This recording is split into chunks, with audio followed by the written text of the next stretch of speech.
just aknaraamid plastikute vastu vahetanud. Ei pannud eile seda tähele. Väikesed hoolitsused, pisikesed detailid ja unistused, mis mahuvad kultuuri ja pärandi suurtesse raamidesse.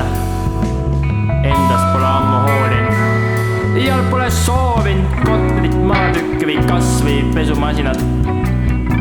Ehk vaid tihedamini võiks keegi tuttav välisukse taga taguda.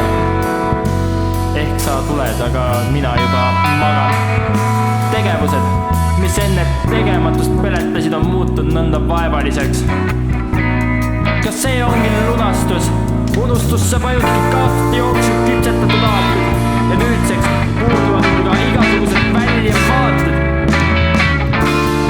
Unistused longeda sinised, plöökin päikese all, kaelast alla tirised.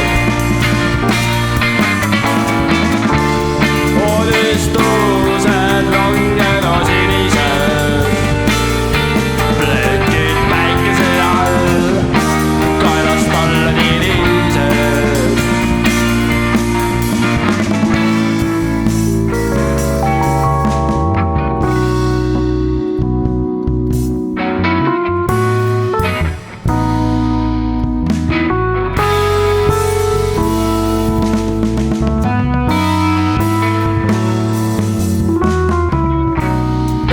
Viimased kopikad kukuvad kassasse.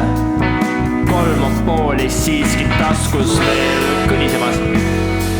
Viipan käega ja lahkun, kuid paaridan hüüab järele. Sul võtmed taskus olemas. Raisk, ma mõtlen, mis uksi need peaks avama. Ja kukub kurat üle huulte. Tahaks selle fucking maas salata, et kabelisse viidi mind ju jalad ees. Kõik õiged patud korda saatmata. Taas tuleb otsast alata ja andekamalt proovida. Aateid leti peale mitte unustada. Vaata, siit kõrgemalt ma näen oma